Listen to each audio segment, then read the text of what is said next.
Bonjour à toutes et à tous et bienvenue à notre premier séminaire du cycle de formation. Donc, j'ai le plaisir et le privilège aujourd'hui d'introduire notre premier conférencier, donc Georges Calas, qui est professeur à Sorbonne Université avec une carrière à la croisée des mondes industriels et académiques et une culture scientifique inter- et transdisciplinaire dans le monde des matériaux. Donc, sa formation, il est docteur en sciences naturelles, mais il a su mettre à profit la chimie, la physique, l'histoire de l'art, l'archéologie, dans ces domaines de recherche qui portent sur la relation entre les minéraux et les vers, les propriétés et les structures. Il a effectué en fait de nombreux séjours à l'étranger, que ce soit pendant des postdoctorats en césure, pendant des séjours, des collaborations avec des collègues pour s'ouvrir à d'autres cultures scientifiques et ramener d'autres compétences chez nous. Il a une longue liste de distinctions et de prix que je ne vais pas énumérer tout aujourd'hui, sinon on en aura pour 2 heures, un peu plus même. Je vais me contenter en fait de citer sa nomination au Collège de France à la chaire de développement durable et comme membre senior à l'Institut universitaire de France. Et je vais aussi mettre en avant sa récente médaille d'excellence en sciences minéralogiques qui a été décernée par l'Association internationale de minéralogie. Mais à côté de sa carrière de recherche qui fait rêver dans le domaine des matériaux, Georges aussi est enseignant et je vais laisser la parole à une ancienne étudiante qui a suivi ses cours pour parler de Georges l'enseignant. Merci. Bonjour. Donc effectivement, je voulais apporter un petit éclairage sur l'aspect enseignement du CV de Georges. Donc quand on parle d'adossement des formations à la recherche, et Abba il l'a rappelé, c'est une des missions des instituts. Alors cet adossement, c'est vraiment pas un vain mot pour Georges. Donc effectivement, moi j'ai été très marquée par son cours sur la couleur des verres. C'était un cours qui était donné très tôt dans le cursus universitaire, mais ça ne l'empêchait pas d'aller quand même assez loin dans l'explication de l'agencement des atomes dans les verres, comment ça explique leurs propriétés et quelles en sont les applications industrielles. Donc plus récemment, Georges a su profiter du rapprochement avec Paris 4 et puis de la fusion pour contacter des collègues et mettre en place des UEA et des stages de terrain communs entre histoire et sciences de la Terre. Donc toujours sur les matériaux et toujours avec ce souci de la pluridisciplinarité et de transmettre tous les enjeux académiques bien sûr, mais aussi les enjeux culturels, les enjeux industriels. Donc je ne doute pas que ce séminaire sera de nouveau l'occasion de transmettre tout cela. Donc point de vue organisation, donc Georges va bien sûr parler. N'hésitez pas à poser vos questions au fur et à mesure par Oui, chat. oui.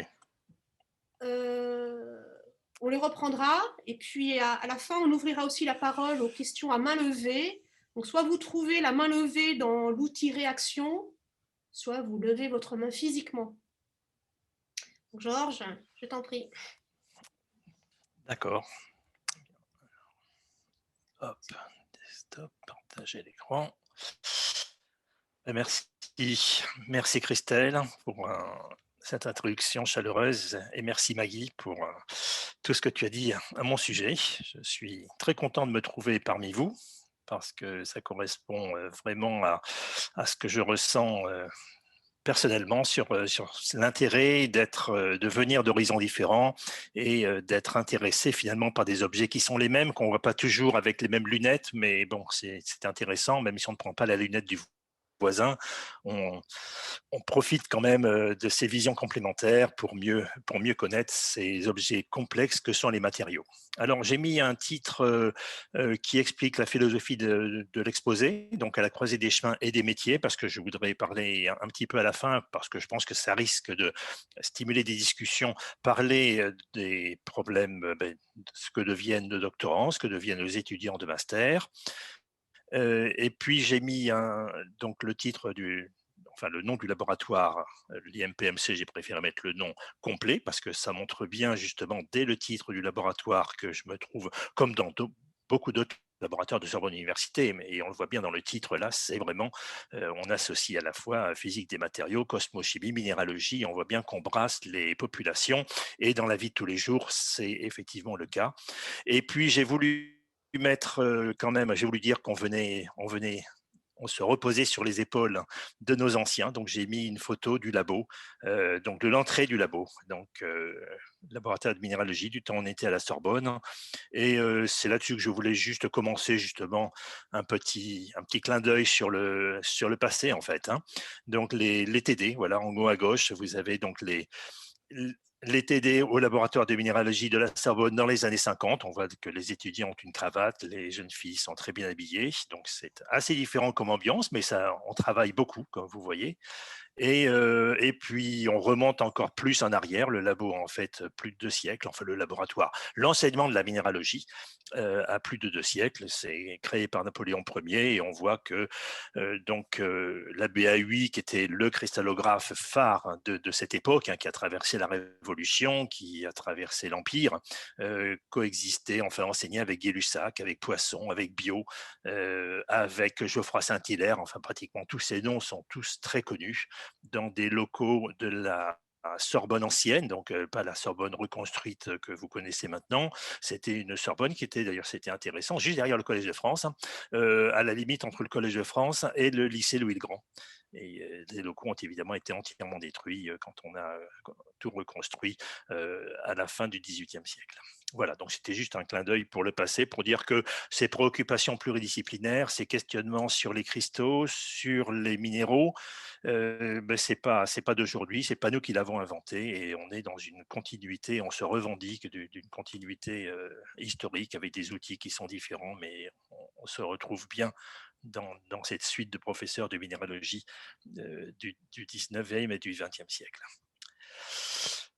Alors, dans les thèmes, parce que les sciences des matériaux, évidemment, vous le savez bien, c'est extrêmement vaste, hein, ça va recouper beaucoup de sujets, et moi, je me trouve bien dans un fil directeur qui sont les relations structure-propriété, structure à l'échelle moléculaire, j'allais dire cristalline, mais on n'a pas que des cristaux, c'est un peu plus compliqué que ça, comme je voudrais vous le montrer un peu plus tard. Et donc, structure des matériaux à l'échelle moléculaire et propriété, une approche microscopique, on est à l'échelle atomique, à l'échelle du site. Une approche macroscopique, c'est la propriété.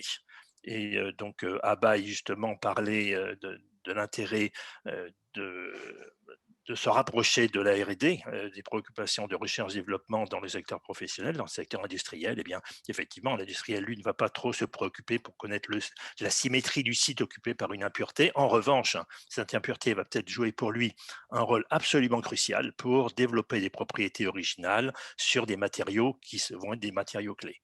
Et on va parler de transition énergétique, on va parler d'environnement, on va parler de matériaux du patrimoine. Donc, on va partir loin sans jamais se renier, parce qu'on va justement avoir cette approche dure, fondamentale, pour comprendre comment se structurent ces matériaux. Et nos collègues avec lesquels on coexiste, on collabore, eh bien, ils vont avec nous rechercher le lien entre ces propriétés structurales et ces propriétés macroscopiques. Alors, dans cette philosophie, voilà, un transparent typique, donc on commence un petit peu dur, mais bon, bah, après, j'alternerai quand même des transparents un peu moins compliqués. Ce que je voudrais vous montrer ici, ce sont des sites donc occupés par des cations, par exemple, et dans des milieux très différents. Donc, par exemple, ici, l'hydrolyse d'une solution de fer ferrique, de chlorure ferrique, ou lorsqu'on est en solution, donc ça, c'est une distribution, une distribution de paires partielle, on est au seuil K du fer regardant cette solution. Et donc, le premier pic, ben, c'est la première couche. Et puis derrière, on voit pratiquement rien. Effectivement, ce sont simplement des complexes octaédriques qui entourent le fer ferrique. Et au fur et à mesure qu'on va neutraliser cette solution de chlorure ferrique, on va voir les sites qui vont petit à petit s'agréger entre eux. On voit justement ici qu'à plus grande distance, et ici c'est la distance, donc on voit des voisins qui arrivent progressivement, qui viennent s'installer, qui viennent se coller. En général, ils partagent d'ailleurs des arêtes. On arrive à trouver ça de façon assez précise, des arêtes. Dans certains cas, on a des sommets à des distances un peu plus grandes. Et on va aboutir à ce qu'on appelle un gel, qui commence à être un matériau plus solide. Et on ne souffre absolument pas de cette transition depuis un vrai liquide vers un nano-oxyde, en fait. C'est le même outil qui nous le décrit de façon continue. Et donc, en dessous, c'est un complexe de surface, donc qui qui est bien connu pour toute la communauté de physico-chimie des surfaces et des interfaces. Et c'était simplement pour dire que là aussi, les éléments chimiques, ils ne flottent pas comme ça, juste attirés par des charges électriques. Ils se trouvent dans des sites. Ces sites, on peut les déterminer et on va, alors nous, si c'est du plomb par exemple, évidemment, il a un intérêt environnemental qui est extrêmement important, mais ça peut être dans différentes applications. On va pouvoir en tout cas bien déterminer le site dans lequel se trouve cette impureté adsorbée à la surface, ici à la surface d'une alumine. Et à gauche, eh bien, c'est simplement pour vous montrer la similitude d'études qui sont totalement disjointes entre des structures locales dans des verres qui contiennent du zirconium, et le zirconium se trouve ici en noir. Ils partagent des oxygènes avec les voisins silicatés, et puis les déficits de charge sont assurés par les grosses sphères vertes qui sont les alcalins. Donc on a un environnement qui semble très, très stable. Le zirconium se trouve en condense octaédrique tout à fait régulière. Et ce qui est intéressant, c'est qu'en solution hydrothermale, eh bien, on retrouve dans des milieux hydrothermaux donc, qui ne sont pas des verres ou des silicates fondus, eh bien, on va retrouver exactement les mêmes arrangements que dans ces verres, c'est-à-dire l'octaèdre occupé par le zirconium qui est ici et qui est partagé, et qui partage des sommets avec ses voisins silicatés. Tous les oxygènes sont partagés avec un tétraèdre silicaté. Donc, c'est pour vous montrer qu'une des puissances, justement, d'être très, très myope, c'est de pouvoir être indépendant du milieu. Et donc, on va pouvoir regarder des impuretés dans les cristaux, des surfaces de cristaux, des transformations d'amorphes en amorphes, de liquide en solide. Et donc, on a cette vision très transparente qui est donc très agréable pour justement décrire des matériaux d'intérêt large. Donc, pour commencer, on va regarder justement des propriétés de cristaux qui sont liées donc à la présence de défauts. Les impuretés, finalement, je ne vais pas trop en parler, on n'aura pas trop le temps. Et puis, les matériaux désordonnés. Donc, Christelle a déjà abordé les verres. Effectivement, je ne peux pas cacher que je travaille sur les verres. Donc on en parlera. Alors, on va en parler, mais de façon un peu spécifique. C'est qu'en fait, l'intérêt pour moi des verres, c'est lorsqu'ils sont multicomposants, parce qu'on vient en sciences de la Terre, et en sciences de la Terre, la différence avec la chimie, c'est que nous, on ne choisit pas nos matériaux. Lorsqu'on regarde un matériau naturel, il a été fabriqué, il s'est fabriqué dans des conditions physico-chimiques, certes bien précises, mais la composition chimique, effectivement, va faire que, notamment les verres, vont contenir des éléments chimiques extrêmement variés. Alors, ce que je voulais dire à propos des verres, c'est vraiment une démorale, c'est qu'on les appelle amorphes. Ils sont effectivement amorphes, c'est-à-dire qu'on n'aura pas de pic de Bragg lorsqu'on fait de la diffraction des rayons X ou des neutrons, par exemple, mais ça n'empêche pas qu'ils ont une structure. La structure, simplement, elle est locale. Il n'y a pas de périodicité, mais ce n'est pas pour ça que c'est comme un gaz parfait. C'est absolument pas un milieu sans foi ni loi. C'est un milieu qui a des lois. On retrouve les lois de Pauling de construction des cristaux. On va effectivement les retrouver dans la construction de ces matériaux amorphes, simplement qu'il n'y aura pas de périodicité. Mais localement, les lois de la cristallochimie sont totalement respectées. Alors, dans les verres, donc la couleur des verres, eh bien justement, voilà une approche, une approche horizontale, une présentation, c'est pas du tout une approche, c'est une présentation horizontale, avec à chaque fois c'est pas touristique, hein, cette photo semble effectivement être un peu superficielle, mais c'est sérieux. Alors c'est sérieux dans le sens que, par exemple, cet immeuble, on y reviendra, c'est un des grandes réalisations récentes de ces dernières années, donc le Landmark, qui est ce gigantesque hôtel d'Abu Dhabi, qui doit faire plus de 300 mètres, et qui est entièrement vitré. On est à Abu Dhabi, donc on ne peut pas ignorer le fait qu'il faut des vitrages avec une isolation thermique absolument efficace, sinon c'est absolument invivable. Donc effectivement, on va demander à ces vitrages d'être en même temps de bons isolants thermiques. Et cette notion donc d'isolation thermique, d'amélioration de l'habitat, on y reviendra un peu plus tard, c'est aussi une préoccupation de la transition écologique. On voit en bas, on voit en bas à gauche le Falcones Pharmacy, où là, ce qu'on va demander au verre, c'est de limiter l'impact des rayonnements visibles sur le contenu de ces récipients qui sont donc des médicaments ou des produits de soins, en tout cas de façon générale. Et donc, c'est pour ça qu'ils vont avoir ces couleurs qui correspondent à la fonctionnalité, c'est-à-dire par exemple filtrer tout ce qui est courte longueur d'onde, donc violet et bleu, ce sont ces verres qui sont marrons, de façon à éviter des rayonnements un peu plus énergétiques qui pourraient faire évoluer le produit. On va avoir des flacons qui sont très diffusants, qui vont donc limiter l'intensité globale de la lumière qui arrive, là aussi pour éviter que les liquides ou les crèmes qui sont contenus voient leur composition changer avec le temps. On a des verres qui sont bleus lorsqu'on veut effectivement éviter l'interaction avec certains réactifs qui sont sensibles avec des rayonnements qui sont plutôt vers l'orange ou le rouge. Au niveau esthétique, c'est vrai que la couleur des verres a de tout temps intéressé les gens. Donc ça, c'est une pâte de verre de Dôme, donc tout à fait classique. Et vous voyez qu'on a maîtrisé des conditions d'élaboration et des compositions de verre qui sont extrêmement variées, extrêmement contrastées, sur un objet qui fait une dizaine de centimètres et qui est vraiment très très beau. Le pectoral de Toutankhamon, c'est effectivement un matériau du patrimoine, c'est vrai, mais c'est aussi un matériau géologique. Pour nous, c'est un objet qui est absolument culte parce qu'au centre, eh bien, c'est ce qu'on appelle un verre de Libye, c'est-à-dire une tektite, donc un verre d'impact qui continue à susciter une interrogation parce que c'est un verre qui contient plus de 98% de silice et qui est pourtant translucide, donc on ne voit pratiquement pas de bulles de gaz dedans, alors que la silice est un liquide qui est extrêmement visqueux et on ne comprend pas encore très bien comment il s'est formé. Toujours est-il que les Égyptiens l'appréciaient particulièrement, puisqu'il est au centre du pectoral de Toutankhamon, donc un des plus beaux objets de l'archéologie égyptienne. Et enfin, c'est intéressant, j'ai mis ce qui a été trouvé dans un tombeau d'une personne noble de la région de Saintes, donc au début de notre ère, et je l'ai mis à côté du flaconnage pharmacie parce que vous voyez que déjà à l'époque, là aussi ça rend très modeste, on avait des objets d'une esthétique tout à fait aboutie, c'était symétrique, très bien élaboré, avec des colorations qui étaient recherchées. Alors ils ne recherchaient pas, comme pour le flaconnage pharmacie, les performances techniques spécifiques, hein, mais c'était plutôt pour l'esthétique, mais c'était pour montrer que on est modeste quand on regarde ces verres anciens parce qu'ils sont parfois faits avec donc des prouesses techniques qui sont remarquables.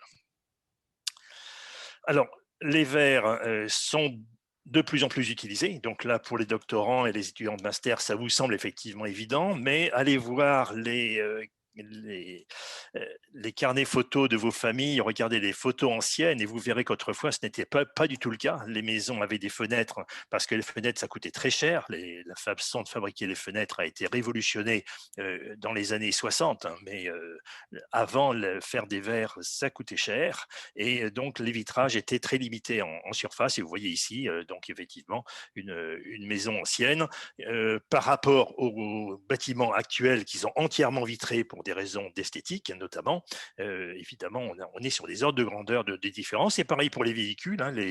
Les premiers véhicules n'avaient pratiquement pas de vitrage. On voulait simplement éviter que le conducteur prenne toute poussière dans les yeux de façon à ce qu'il assure un transport relativement sûr.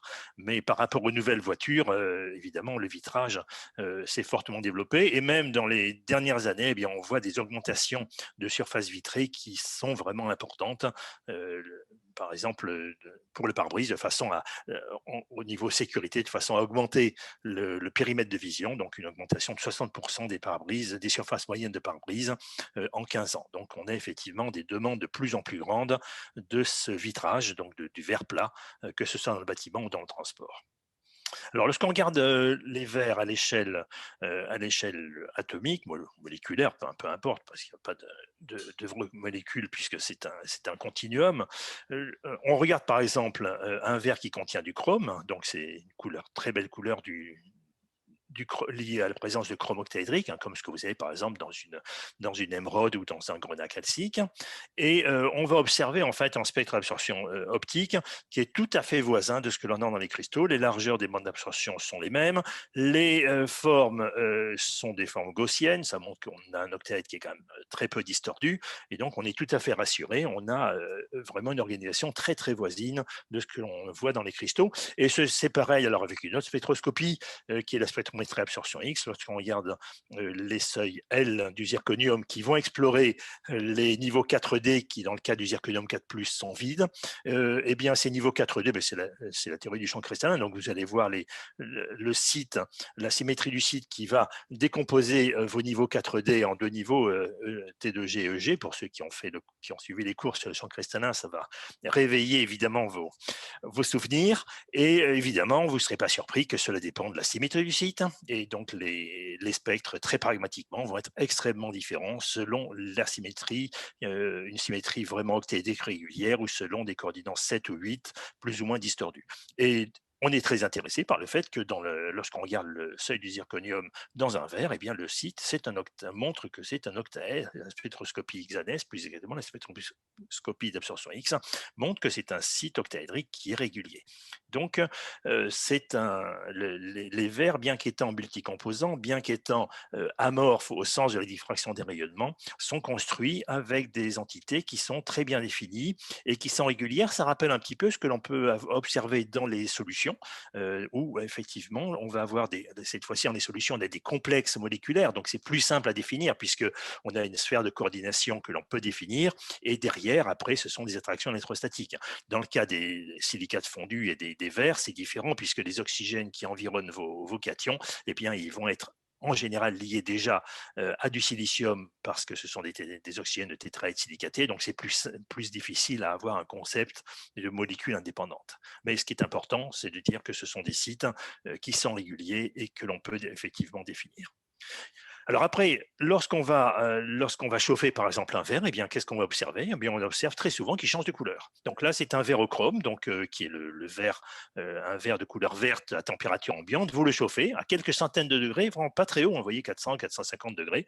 Il a changé de couleur. Rassurez-vous, c'est réversible. Vous le refroidissez, il revient à la couleur verte. Qu'est-ce qui s'est passé? Ben ça, il faut faire la spectroscopie optique à ce moment-là, en montant la température. Donc, on va adapter une platine chauffante sur un spectromètre. Ici, on est donc dans le spectre visible, hein, si vous vous souvenez des conversions nombre d'ondes, longueur d'onde, donc on est à peu près vers 400 nanomètres. Hein. Et puis ici, on est vers 800 nanomètres, donc on écrit tout le visible. Et on a notre fenêtre de transmission qui détermine donc la couleur de votre verre, qui va se déplacer vers les faibles nombres d'ondes, c'est-à-dire vers les grandes longueurs d'onde. Et donc, vous allez passer du vert progressivement au jaune.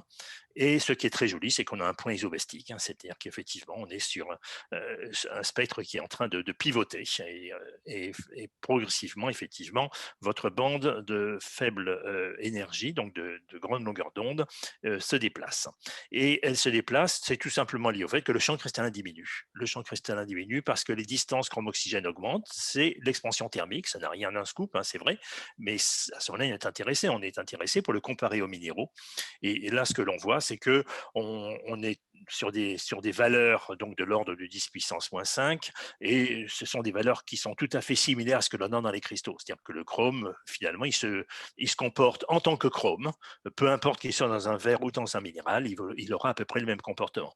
Et alors, ce qui est intéressant, c'est quand on compare l'expansion thermique de site et l'expansion thermique du verre, on a des verres qui sont des verres développés justement pour avoir de très faibles coefficients d'expansion thermique. Hein. Donc, c'est ce que vous utilisez par exemple dans la vie de tous les jours sur des verres qui vont pouvoir supporter des chocs thermiques. Hein.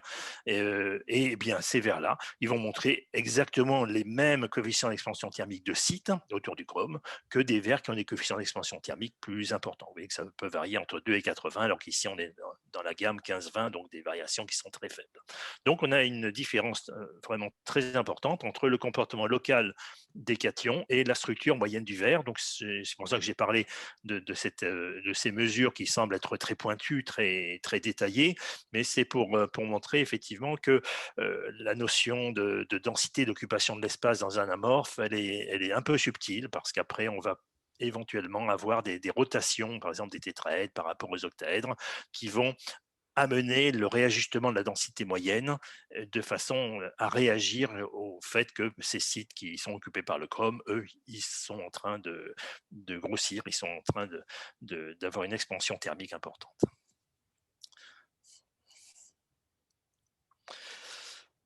Donc, l'image que l'on garde d'une structure de verre, eh bien, c'est une image de structure hétérogène. On a des domaines occupés par des cations qui vont percoler un réseau polymérique qui va être un réseau, ici c'est un réseau alumino-borosilicaté. Donc, tout le monde participe, les aluminium tétraédriques avec un compensateur de charge, les tétraèdres évidemment plus de tétraèdres silicatés plus ou moins polymérisés. Le bord avec deux coordinances, le bord peut être en coordinance triangulaire ou tétraédrique, les deux se copolymérisent, donc je dirais peu importe, on est à un milieu qui est polymérique et qui est percolé par les cations. Ça, c'est un concept qui a vraiment changé nos idées sur les verres parce que ça va conditionner la diffusion chimique. Évidemment, ce sont des chemins de diffusion préférentiels pour les cations. Donc ça, ce sont par exemple certaines batteries solides. Ça va conditionner l'altération des verres. On parlera un peu plus tard des verres de stockage de déchets nucléaires. C'est une préoccupation effectivement, ou même l'altération de façon générale, l'altération des verres. Eh bien, l'altération va évidemment se faire au travers de ces chemins de percolation préférentiels. Donc ça a des conséquences, c'est pas uniquement un concept théorique, ça a des conséquences sur justement les relations structure-propriété, où là on voit que l'organisation structurale à l'échelle mésoscopique va conditionner la propriété finale du réseau. Et ce que je veux dire, c'est que les représentations classiques que l'on voit sur les verres, alors elles sont classiques parce qu'elles sont faciles à dessiner, elles sont totalement fausses, et c'est en général parce que on voit que les cations, on les met où on peut, dans des cavités plus ou moins bien définies, et si c'était le cas, eh bien, on n'aurait pas pu faire les observations que je vous ai présentées dans les transparents précédents, parce qu'on n'aurait pas une symétrie régulière autour d'un cation.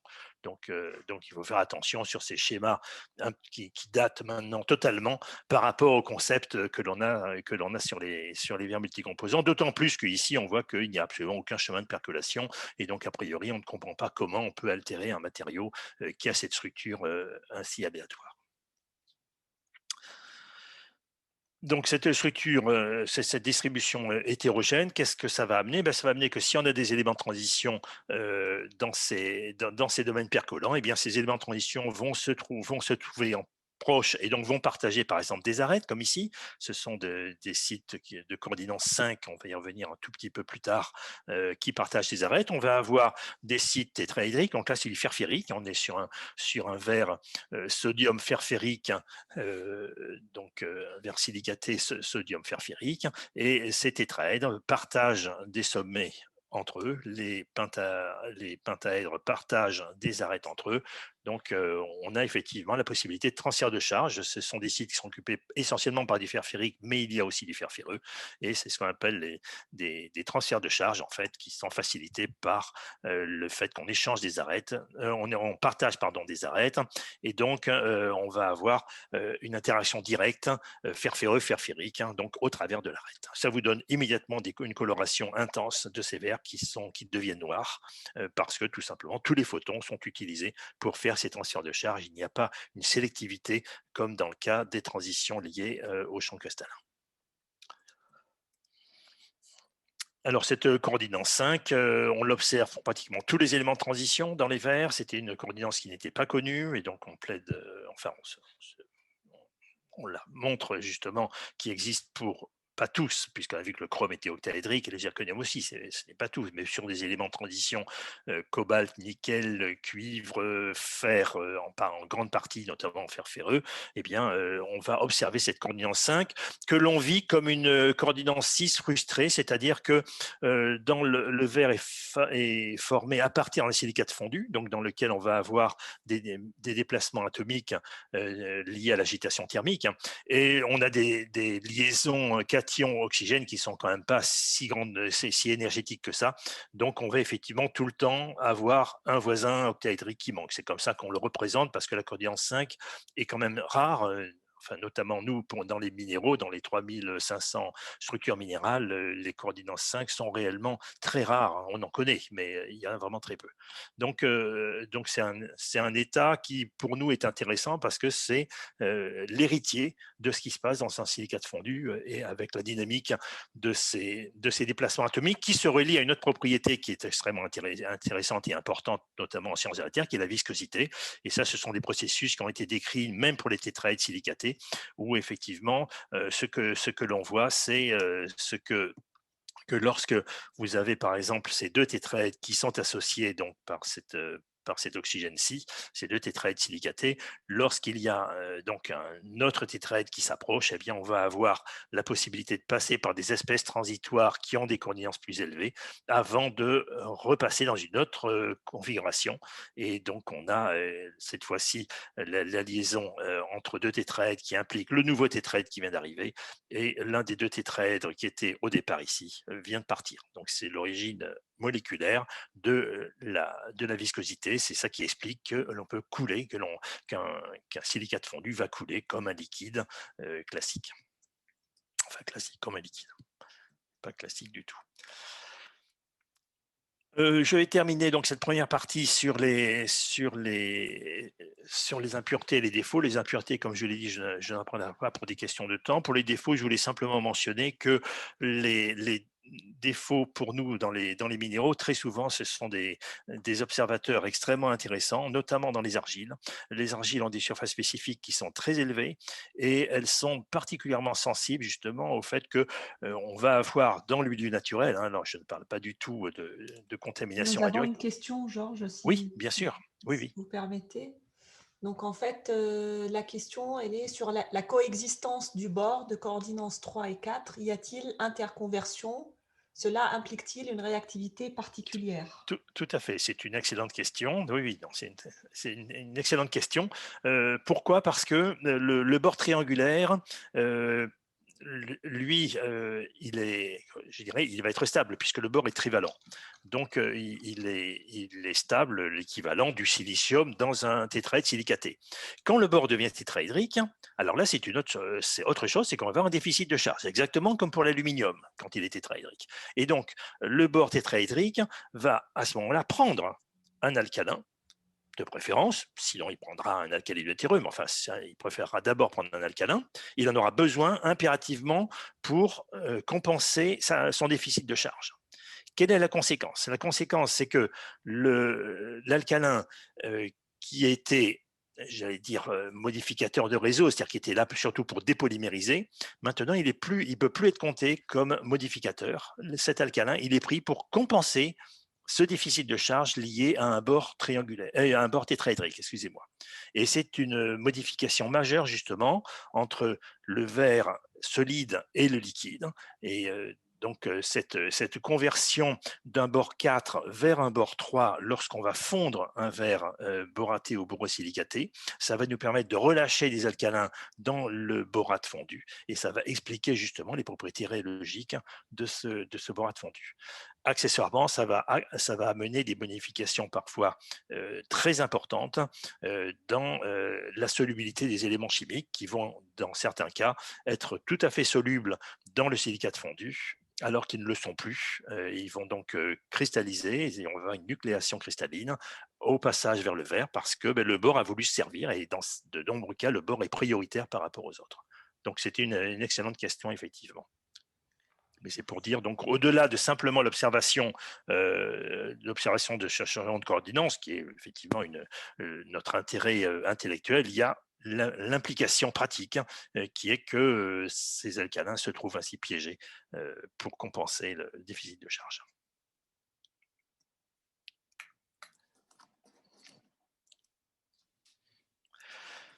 Donc, ces dégâts d'irradiation, donc, pour revenir à eux, donc on les regarde plus spécifiquement dans les argiles, tout simplement parce que ce sont des minéraux qui sont divisés. On est sur des minéraux qui ont une taille de l'ordre du micron. Ils vont avoir des surfaces spécifiques extrêmement faibles. Alors, ces dégâts d'irradiation, qu'est-ce qu'ils font? Ils vont sur des argiles qui sont en général des aluminosilicates. On va avoir toujours des impuretés en trace qui notamment remplacent l'aluminium, et c'est par exemple le cas du magnésium. Le magnésium, il est divalent. Donc, vous imaginez sans trop de difficulté que si vous irradiez ce matériau, eh bien, cet octaèdre qui a un cation divalent alors qu'on s'attendrait, enfin, au niveau des lois de Pauling, il faudrait qu'il soit trivalent, c'est vrai que ça va être un piège préférentiel pour les trous positifs, donc pour les dégâts d'irradiation, certains dégâts d'irradiation qui vont donc ainsi se trouver, donc ces trous positifs avec cet électron qui s'en va justement, ces trous positifs vont être créés très très facilement par une une irradiation externe à des très faibles niveaux. Alors l'intérêt, c'est quoi? L'intérêt, c'est de pouvoir suivre, alors je ne vais pas du tout entrer dans les détails, mais on peut ainsi suivre les migrations de, par exemple, d'uranium dans le milieu naturel, donc où on voit ici la concentration en uranium géochimique telle qu'elle est mesurée, telle qu'elle est prédite par les dégâts d'irradiation. Je ne rentre pas du tout dans les détails, ce que je veux simplement vous montrer, c'est la différence qu'il existe entre ce qui est mesuré actuellement et ce qui peut être calculé par les dégâts d'irradiation. Et là, ce que l'on voit, c'est que donc il y a des environnements où il n'y a plus beaucoup d'uranium, mais il y en a eu d'ailleurs puisqu'on a des dégâts d'irradiation qui ont été créés, et qu'au contraire, là où l'uranium s'est accumulé récemment, probablement, eh bien, il y a beaucoup moins de dégâts d'irradiation que ce que l'on attendrait, parce qu'on est hors équilibre, et que cet uranium vient à peine d'être, enfin, pas à peine, mais il n'a été concentré là que récemment. L'autre application qui, elle, est vraiment... donc ça, c'est intéressant pour modéliser la migration des radionucléides dans l'environnement naturel, donc c'est ce qu'on appelle les analogues radioactifs, hein, pour modéliser le comportement à long terme du stockage des déchets nucléaires. Et l'autre application qui est extrêmement intéressante, c'est de pouvoir dater les sols. C'est un très grand espoir, enfin plus qu'un espoir, ça a été vraiment de changer nos idées sur les couvertures à l'altération, notamment dans la zone intertropicale, où on va arriver avec des mesures donc liées à la concentration donc en dégâts d'irradiation, et on va remonter aux paléodoses qui ont créé ces dégâts d'irradiation, on va remonter à l'âge de ces sols, et vous voyez qu'on est sur des millions d'années, c'est-à-dire que le sol, il ne s'est pas formé l'an dernier, il ne s'est pas formé le siècle précédent, on est sur des millions d'années, sur des couvertures qui sont d'une exceptionnelle stabilité, et donc ça va expliquer justement, on y reviendra un tout petit peu, on fera un petit clin d'œil sur les métaux critiques dans ces milieux-là, on va avoir des enrichissements spectaculaires de certains éléments chimiques dans ces environnements qu'on appelle des latérites, qui sont ces sols très épais que l'on a dans la zone intertropicale. Voilà, donc ça, c'est partie de la science des matériaux, c'est arrivé justement donc en sciences de la Terre. Alors, une morale sur la science des matériaux, revenir un petit peu au zirconium, qui est un élément qui est attachant par de nombreux points. Je m'en sers là pour illustrer ce qu'on appelle les éléments caméléons, c'est-à-dire des éléments qui peuvent avoir des propriétés très différentes, voire même opposées, puisque le zirconium, il va à la fois, d'une part, permettre d'avoir, dans certaines compositions de verre, des verres qui sont très résistants à l'altération. Donc, c'est notamment le cas, par exemple, des verres que vous allez utiliser pour renforcer les ciments, puisque vous savez que les ciments sont caractérisés par le fait qu'ils ont une très faible résistance à la flexion. Donc, on a intérêt, c'est ce qu'on fait dans les bétons armés, par exemple, hein, on a intérêt à justement renforcer donc cette résistance mécanique donc à la flexion, au cisaillement donc des bétons. Et donc, on peut aussi utiliser des fibres de verre qui remplacent maintenant avec profit ce que l'amiante faisait dans ce qu'on appelait les fibrociments autrefois, ou l'amiante-ciment, c'était le rôle des fibres d'amiante. Donc ça, on utilise des fibres de verre qui sont des fibres de verre totalement spécifiques pour résister au pH très basique des bétons. Sinon les verres normaux se dissolvent très vite et c'est assez catastrophique. L'autre grande application, c'est les verres nucléaires. Donc la présence de zirconium va effectivement limiter l'altération de ces verres dans ces deux cas, alors que donc il favorise la stabilité du verre, alors que dans d'autres compositions de verre, on va justement l'utiliser le zirconium pour faire la nucléation, c'est-à-dire exactement l'opposé, pour déstabiliser le verre et faire enfin une vitrocéramique qui a d'énormes applications que vous utilisez très probablement vous aussi dans la vie de tous les jours. Donc, dont on reparle donc dans un instant. Donc, la première application, c'est l'évolution, donc c'est le rôle plutôt du zirconium dans l'altération des verres nucléaires, où là, là aussi, je vais passer vite parce que le temps passe très vite. Le point clé à voir, c'est qu'on se trouve dans ce zirconium octaédrique dont j'avais parlé tout à l'heure, hein, donc que l'on trouve dans tous les verres silicatés qui contiennent des alcalins. Les alcalins nous servent à compenser les déficits de charge de ce zirconium octaédrique lié donc à des tétraèdres silicatés.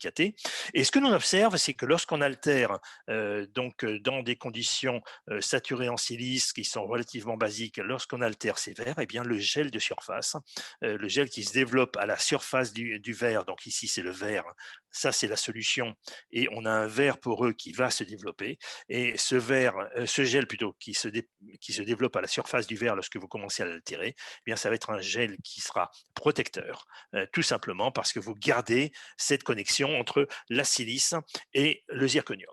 Alors que, effectivement, lorsque vous êtes dans des conditions sous-saturées, dans des altérations très rapides, eh bien, on va avoir tout simplement une précipitation de zircone et il y aura de la silice d'autre part. Donc, vous aurez un gel qui sera très hétérogène et qui ne sera absolument plus protecteur.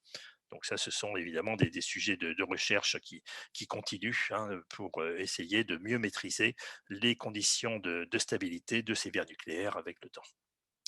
Et donc l'autre partie, l'autre rôle du zirconium, c'est pour ça que c'est un caméléon, il va jouer un rôle lors de la cristallisation des verres. Ces vitrocéramiques que vous avez vus et que vous utilisez probablement pour beaucoup dans la vie de tous les jours, ce sont ces plaques de cuisson au sens large ce ne sont pas des verres, ce sont des vitrocéramiques. Et ces vitrocéramiques, en fait, elles montrent la présence notamment alors il y a différents types, des ZrTiO4, des ZrO2, différents types de cristaux qui se forment. On est dans la science du nano, tout simplement parce que l'on veut un matériau qui soit très résistant mécaniquement, et en plus, on veut un matériau qui soit transparent pour bien transmettre le rayonnement, par exemple, dans le cas des sources infrarouges. Donc, on a effectivement, lorsqu'on va faire nucléer sévère, on voit apparaître des domaines, vous voyez, nanométriques, qui ont différents types de structures selon la composition du verre. Et alors, qu'est-ce que l'on observe dans le verre de départ, avant de le faire nucléer, avant de le traiter thermiquement? Eh bien, on va avoir des sites occupés par le zirconium qui se trouvent en coordinate 7 et qui se trouvent, et non plus en coordinate 6 comme tout à l'heure, et qui partagent des arêtes. Et cette configuration-là, en fait, eh bien, on va la retrouver, par exemple, dans la zircone. Donc, c'est intéressant, c'est que déjà le verre vous montre une préfiguration de ce que l'on aura dans le cristal ensuite. Et alors, c'est tout simplement lié au fait qu'on n'a pas d'alcanin dans ces verres-là. Si on avait des alcanins, eh bien, le zirconium empêcherait la cristallisation, justement, il stabiliserait la structure du verre. Il n'y a pas d'alcanin, et donc le zirconium ne peut pas se trouver en coordinate octaédrique comme tout à l'heure. Le magnésium est un petit alcalino natéreux, donc il est beaucoup trop chargé pour jouer le rôle de compensateur de charge. Alors, les matériaux, on va pouvoir les étudier dans différentes optiques. Donc, comme vous voyez, les optiques sont relativement larges. Donc on va balayer, et on va quand même en profiter pour regarder encore un petit peu ces matériaux, et balayer un petit peu ces différents domaines. Avec les premiers thèmes, je ne les ai pas trop classés, c'est juste c'est une présentation de quelques thèmes qui me semblent importants, notamment dans le débat sociétal actuel. Donc les économies d'énergie, la transition écologique, comme beaucoup de matériaux, on est évidemment, les chercheurs de ces domaines-là sont totalement impliqués dans ces problématiques, en tout cas à moyen terme, même si de fait on n'est pas spécialiste de ces économies d'énergie, mais on est sur des matériaux qui vont permettre justement d'améliorer cette isolation thermique. Alors ça peut être lié au vitrage, comme j'en ai parlé brièvement tout à l'heure.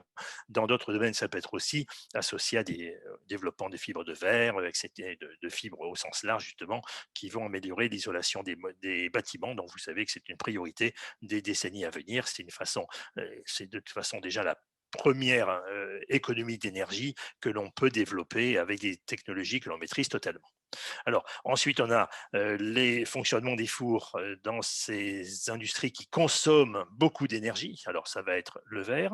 Donc, il faut fondre effectivement un matériau silicaté à 1500 degrés et 1700 degrés, et donc des températures extrêmement élevées. Ça va être évidemment la sidérurgie, ça va être les industries cimentières, et il faut effectivement voir dans tous ces domaines-là comment est-ce qu'on peut économiser l'énergie donc, dans ces industries très gourmandes.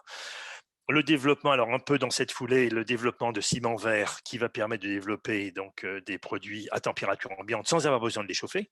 Et puis enfin, donc les ressources, les métaux qui sont nécessaires pour les batteries, pour le transport électrique notamment, qui sont ces domaines qui sont en pleine explosion actuellement. Donc on retrouve le landmark d'Abu Dhabi de tout à l'heure pour dire, bah oui, c'est vraiment très grand, c'est la tour Eiffel, donc il y a 72 étages, mais enfin les derniers étages ne sont pas habités en tant qu'hôtel. Et c'est surtout les surfaces. On est sur des surfaces qui sont absolument considérables, plus de 60 000 mètres carrés. Et donc, évidemment, vous imaginez, comme j'ai dit tout à l'heure, il faut optimiser totalement l'isolation thermique, sinon, même avec un refroidissement associé, une climatisation associée, on n'y arrivera pas à équilibrer la température. Alors ça, comment est-ce qu'on fait pour ça? Eh bien, on regarde un peu plus près l'absorption de ces verres. Alors ces verres, vous les voyez un petit peu là. Alors vous vous les avez probablement déjà vus sur ces grands bâtiments, La Défense ou ailleurs. Ils ont toujours cette couleur qu'on appelle vert bouteille, justement. Et cette couleur vert bouteille, elle est caractéristique du fait qu'à la différence des cristaux, lorsqu'on regarde le spectre d'absorption optique de ces verres, donc on va se repérer, on est ici à 800 nanomètres, on rentre dans le spectre visible ici, on rentre dans le spectre visible, donc on est dans le rouge et dans l'orange. Donc on absorbe le rouge et on absorbe une partie de l'orange. Et c'est pour ça que vous avez le minimum d'absorption qui va se trouver vers ici, donc dans le domaine du vert. Donc on est rassuré, on comprend pourquoi on voit cette couleur verte. Et après, on est un peu surpris parce que on a une zone dans laquelle, en général, les cristaux n'absorbent pas beaucoup. Ils absorbent un peu, mais pas beaucoup. Et donc, c'est une zone qui, en fait, est liée à l'absorption spécifique du fer ferreux en coordinance 5, cette coordinance originale justement des verres, qui donne au verre cette propriété d'absorption dans le rouge, en fait, qui va donc conditionner sa couleur et qui va donc conditionner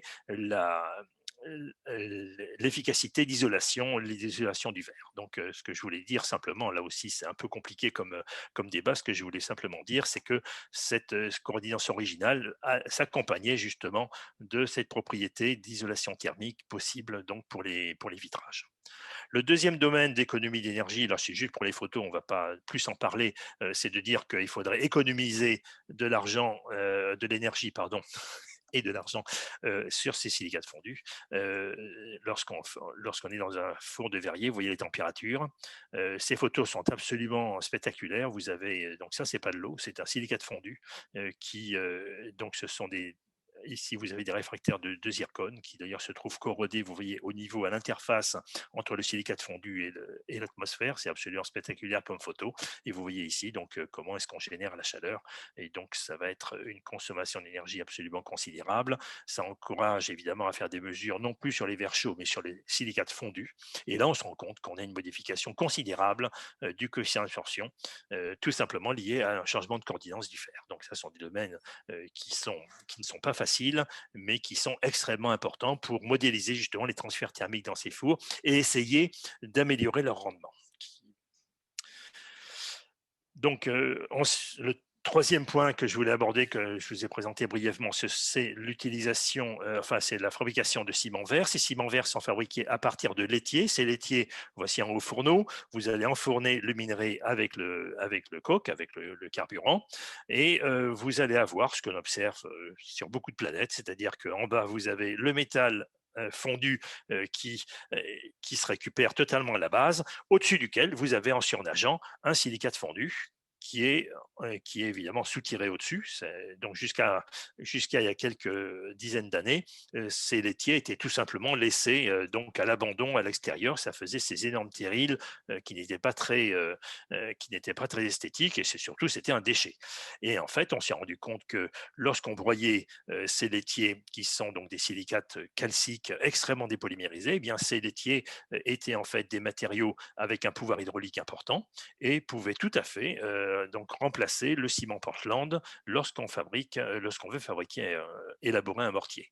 Et évidemment, la différence de production de CO2 et de demande d'énergie est absolument considérable. Donc ça, c'est le CO2 qui est relâché. Vous voyez que dans le cas des ciments fabriqués à partir du laitier, il n'y a pratiquement pas de dégagement de CO2 puisqu'on fait que broyer et ensuite mélanger et mettre à disposition la poudre, alors que dans le cas du ciment Portland, il va falloir là aussi chauffer vers 1300, 1400 degrés. Donc ça va effectivement consommer beaucoup de CO2. Le simple discussion, c'est où est-ce que vous mettez l'empreinte carbone. L'empreinte carbone, effectivement, chacun voudrait que ce soit chez le voisin. À partir du moment où ce n'est plus un déchet, évidemment, on va dire si c'est une ressource, c'est un peu différent, c'est-à-dire que le client qui achète la ressource doit prendre en partie une partie de cette empreinte carbone. Si c'était purement un déchet, ben ça, ce ne serait pas le problème effectivement du client. Mais un déchet, a priori, n'a pas de client. Donc, s'il a un client, c'est que c'est une ressource secondaire. Donc, c'est une discussion qui continue, qui n'est pas finie, et qui évidemment concerne des sommes absolument considérables. Mais c'est voilà, une des solutions justement élégantes, donc avec d'autres matériaux, mais ça c'est typiquement intéressant au niveau environnemental puisque c'est un déchet qu'on recycle, qui nous permet donc d'envisager des lendemains avec des émissions de CO2 qui puissent être un peu plus modérées. Et enfin, tant qu'on est en transition écologique, ce sont les métaux critiques dont on aura besoin, ou dont on a déjà besoin pour les batteries et puis pour des matériaux plus économes, notamment avec des alliages, avec des performances plus intéressantes en termes mécaniques et en termes de résistance à haute température. Donc là, je ne parlerai que donc là, on n'aura vraiment pas le temps de trop entrer dans le détail, je ne parle que du cobalt. Le cobalt qui est piégé dans la nature de façon très intéressante parce il est piégé dans les conditions de basse température dans les sols tropicaux notamment, par les oxydes de manganèse, qui sont donc des oxydes dans lesquels le manganèse a un degré d'oxydation plus 4. Et dans ces milieux hyperoxydants, eh bien le cobalt devient, enfin qui est divalent et qui est dissous divalent, devient trivalent. Et trivalent, il adopte, c'est un ion donc D6 qui adopte immédiatement la configuration basse spin, et à ce moment-là, avec une faible solubilité, il se substitue au manganèse dans ces structures-là. Et donc, ces oxydes de manganèse sont effectivement exploités comme ressource de cobalt. C'est le cas, par exemple, en Nouvelle-Calédonie, notamment dans l'usine du Sud, dont la session actuelle suscite beaucoup de remous. Sciences de l'environnement, des problématiques liées donc à la pollution en arsenic notamment. Donc là, c'est une photo, voilà, Georges Nguema et Guillaume Morin avec notre collègue Gordon Brown de Strasbourg. Voilà. Donc une photo simplement pour vous montrer que l'on a, donc là on est à la frontière entre le Gard et l'Hérault, on est sur des concentrations absolument phénoménales en arsenic, même si vous n'êtes pas très familier avec les sciences de l'environnement, l'arsenic ne vous éveille probablement pas une grande confiance, effectivement, c'est pas très bon pour la santé. Alors, c'est pas du tout lié à une mine qui exploitait de l'arsenic, cette mine, elle exploitait du plomb et du zinc, et puis l'industrie, quand l'exploitation s'est terminée parce qu'elle était plus rentable, eh bien l'industrie, elle a laissé sur place donc les haldes, c'est-à-dire les déchets miniers qui contenaient donc encore quelques sulfures, notamment des sulfures de fer. Malheureusement, le soufre, comme dans tous les milieux naturels, est en partie substitué à l'arsenic. Donc, il suffit de pas beaucoup de concentration d'arsenic, mais vu le volume des déchets concernés, ça fait des quantités d'arsenic absolument considérables. Et donc, on arrive effectivement à des concentrations en arsenic qui sont, donc on est sur des pourcents en fait, hein. On a des bactéries, alors c'est extrêmement intéressant. Si vous pouvez regarder, donc on voit effectivement ici des bactéries qui se développent, qui nous permettent de précipiter des phases des oxydes mixtes arsenic fer ferrique, et qui vont nous permettre, en fait, on a une remédiation naturelle du milieu, c'est-à-dire qu'à partir de concentrations qui sont élevées, hein, donc que l'on voit ici, on est sur des milligrammes par litre, eh bien, on va pouvoir descendre les concentrations donc en aval de ces précipitations donc de biominéraux. Un autre point, tant qu'on est ici, c'est une notion que je trouve très importante, c'est la notion de spéciation. Et donc là aussi, la science des matériaux est directement impliquée. Classiquement, lorsque l'on regarde le danger d'un contaminant, on fait de l'analyse chimique, point. Et donc là, ici, c'est l'analyse du plomb dans le sang d'adolescents et d'enfants, parce que c'est surtout eux que ça impacte, par rapport à la concentration en plomb du sol. On est sur différentes zones, on est sur des zones minières, comme Butte dans le Montana, donc dans le nord-ouest des États-Unis, on est dans le Colorado, dans le Minnesota, et dans une grande ville développée à côté d'une mine dans le sud de l'Australie. Ce que vous voyez, c'est qu'on n'est pas du tout avec une relation linéaire qui partirait de zéro et qui augmenterait, c'est-à-dire que plus il y aurait de plomb dans le sol, plus il y aurait de plomb dans le sang. C'est beaucoup plus compliqué que ça. C'est-à-dire que l'on arrive à des concentrations, attention, on est à 5000 ppm, on est à 1,5%, c'est absolument considérable ici dans cette zone-là, avec des concentrations de plomb qui n'augmentent finalement pas énormément au fur et à mesure que vous augmentez la concentration de plomb dans le sol, et qui sont en tout cas bien plus faibles que ce que l'on peut observer dans d'autres environnements, notamment des environnements urbains. Et ceci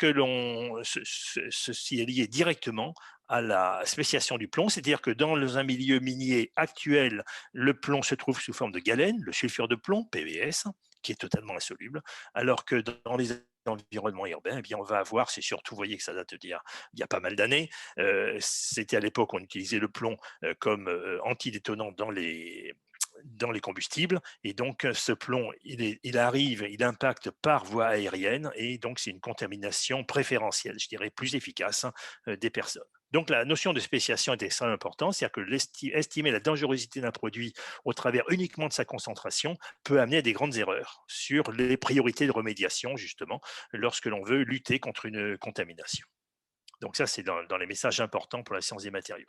Voilà, le dernier domaine que je voulais développer, c'était les vitrons, en fait, hein, donc les sciences du patrimoine, avec le conseil pour les étudiants s'ils ne sont jamais allés voir, quand ce sera possible, donc quand on sera déconfiné et que l'on pourra se déplacer, allez voir, c'est à 10 minutes d'ici, la Sainte-Chapelle, qui est la plus importante surface vitrée du monde à avoir été créée au Moyen-Âge. 700 mètres carrés en 5 ans, c'est une prouesse exceptionnelle. Et vous voyez qu'ici, on est sur des environnements dans lesquels vous ne voyez pratiquement plus la pierre. Tout est monté à partir de vitraux qui tiennent, et puis ça tient pourtant le plafond. Et puis vous êtes admiratif sur le fait que voilà, ça va faire bientôt 800 ans et que ça a traversé pourtant pas mal de révolutions et d'émeutes, et qu'un simple caillou, vous prenez un caillou et vous le jetez là-dedans et vous cassez. Donc ce qui est extraordinaire, c'est que ça a pu passer toute cette période-là, en étant, à chaque fois qu'il y avait un conflit, on démontait les vitraux, on les mettait à l'abri, et puis quand on pensait que c'était fini, on le remontait. Donc voilà, donc ces vitraux, quel est l'intérêt en dehors de leur intérêt historique? C'est de pouvoir donner les conditions de formation de ces vitraux, comment est-ce qu'ils ont été élaborés, d'essayer de mieux comprendre les technologies. Tout simplement parce que l'on n'a pratiquement aucun écrit, contrairement par exemple au verre romain, on n'a pratiquement aucun écrit qui nous parle de la façon dont ces différentes couleurs que l'on voit sur les vitraux ont été obtenues. Dans certains cas, sur des vitraux qui sont un peu plus récents, on est toujours sur la Sainte-Chapelle, mais c'est sur la rose de la Sainte-Chapelle, qui est une rose qui date de la Renaissance, parce qu'elle avait été reconstruite à ce moment-là. Et vous voyez qu'on a des lignes de couleurs absolument spectaculaires. Donc, c'est une finesse d'élaboration. On a une bande de vert qui est rouge. Ici, on a une bande bleue. Ici, on a une bande qui est pourpre. J'insiste sur les détails pour vous montrer justement la maîtrise technique qu'il y avait. Donc, tout ça a été décortiqué. On fait de la spectroscopie. Ça fait justement la couverture du journal American Ceramic Society. Et donc, on fait de la spectroscopie pour voir justement les degrés d'oxydation des éléments de transition pour qu'ils nous renseignent sur l'atmosphère de synthèse, sur les conditions d'équilibre redox. Donc, ce sont des problématiques qui sont assez générales, et on voit justement comment est-ce qu'on va pouvoir aboutir à ces différentes couleurs selon que l'on va être donc dans des conditions qui sont très oxydantes comme ici, ou qui vont être au contraire réductrices pour amener la précipitation de cuivre nano. Et donc voilà, donc on peut décortiquer sur tous ces vitraux la façon dont ils ont été élaborés. Donc c'est intéressant, une activité qu'on continue justement sur différents types de vitraux. Voilà, alors j'en ai fini pour la partie purement recherche. Pour plaider la multidisciplinarité, une petite remarque en tant qu'enseignant, hein. Donc effectivement, quand je suis arrivé, alors j'étais à Paris 7 pendant une vingtaine d'années, là où je me suis occupé de lui faire des sciences de la Terre pendant quelques années aussi. Et puis, pour différentes raisons, je suis ensuite passé à Paris 6, où je suis aussi resté une vingtaine d'années. Donc, j'ai fait à peu près pareil des deux côtés. Et donc, peu après mon arrivée à ce qu'ils appelaient Paris 6 à l'époque, qui est Sorbonne Université maintenant, j'ai monté le master environnement continent et hydrosciences, donc avec Alain Tabac, avec André Mariotti, avec nos partenaires de l'INAPG. Donc on s'est regroupé, et puis de l'UFR Bio, on s'est regroupé pour monter donc ce nouveau master qui vit très bien sa vie maintenant et qui a son originalité sur le campus. Plus récemment, donc c'est avec les collègues, comme ça a été mentionné tout à l'heure, c'est avec les collègues de l'UFR d'Histoire de l'Art, donc notamment au Centre André Chastel, qu'on a monté l'unité d'enseignement environnement et patrimoine, donc qui est un enseignement mixte, on a à peu près moitié-moitié d'étudiants littéraires et d'étudiants scientifiques, et donc avec un stage de terrain qui permet justement, donc on est accueilli en résidence au Centre d'études médiévales d'Auxerre, et ça permet en plus de voir justement ce que deviennent les gens qui se sont formés dans ce domaine et ce que c'est qu'un historien du patrimoine dans les contextes des collectivités territoriales. Donc, c'est en plus au niveau emploi, ça permet justement aux étudiants de comprendre un peu plus ce que font les professionnels dans ce domaine. Et puis, un dernier point, vous voyez, donc ça, c'est au niveau d'un diplôme, au niveau d'unité d'enseignement, et puis encore donc, au niveau de l'enseignement, SMNO. Moi, ce que j'ai beaucoup apprécié depuis le début, c'est que ce qui s'appelait des DEA, qui sont des Master 2, depuis longtemps, comme SMNO, justement, accueillir les enseignants que j'appelle différents, c'est-à-dire qui ne sont pas des physiciens ou des chimistes bon teint, et qu'on a toujours été intégrés vraiment de façon très agréable par les différentes équipes qui dirigeaient donc ce master. Voilà, et donc pour terminer, bon, et puis ça lancera peut-être aussi un petit peu le débat, c'était quelques états d'âme sur différents points qui ne sont pas scientifiques, mais qui sont dans la vie d'un chercheur, d'un enseignant. Et donc, en fait, c'est pour aussi dire aux étudiants qu'on a des préoccupations qui sont multiples. On a effectivement la préoccupation de notre publication de la semaine prochaine, c'est vrai, mais pas que. C'est-à-dire qu'on va s'occuper de ce qu'il y a autour de nous dans l'équipe, dans le labo, dans l'université.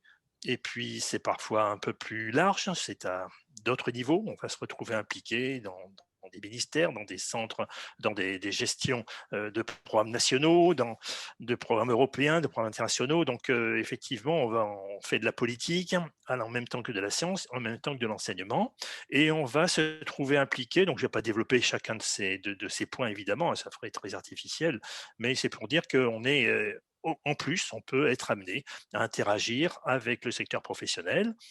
Ça va effectivement impliquer du coup on agrège des préoccupations de recherche qui sont différentes. Nos étudiants sont parfois formés justement un peu dans ces domaines intermédiaires entre industrie et recherche fondamentale. Ceci dit, c'est jamais de la recherche appliquée, c'est toujours de la recherche qui est vue fondamentale. Dans un labo CNRS, on ne se permet pas de faire de la recherche simplement appliquée. Ce qu'on va effectivement, c'est pour ça que je mets préoccupations similaires ou complémentarité, c'est tout simplement que très souvent, justement, les industriels vont avoir accès à des matériaux qui sont élaborés dans des conditions que l'on n'aura jamais dans un laboratoire, donc ça peut être très intéressant. Un four Verrier, c'est 1000, 1200, 1500 tonnes par jour de silicate fondu qui s'écoulent. Vous imaginez que ce sont des échelles d'observation qui sont absolument uniques lorsqu'on s'intéresse justement à ce que c'est qu'un silicate fondu. Donc on peut se trouver effectivement impliqué dans le secteur professionnel. Donc, moi, j'ai travaillé, j'ai interagi, pas du tout travaillé dans le secteur professionnel, mais enfin, j'ai interagi en tant que conseiller scientifique, consultant dans plusieurs entreprises en France, en Europe, aux États-Unis. Et c'est extrêmement intéressant. Donc, j'ai fait ça pendant une trentaine d'années. Et c'est extrêmement intéressant parce que ça permet justement de voir la vie de l'autre côté. Et donc, ça va conditionner aussi ce que notre recrutement de doctorants, ce qu'ils deviennent ensuite. Donc moi, sur la cinquantaine de doctorants qui ont travaillé avec moi et autour de moi, parce qu'il ne faut quand même pas pousser, oui, au sens large, il y a la moitié à peu près. La moitié est rentrée dans l'industrie et dans les grands organismes et l'autre moitié est rentrée dans la recherche académique. Donc c'est intéressant, vous voyez, on n'est pas, ce partage me semble tout à fait raisonnable. Et donc, ça permet d'interagir avec le secteur professionnel et on peut à ce moment-là développer même des visites de centres sans que ce soit artificiel du tout.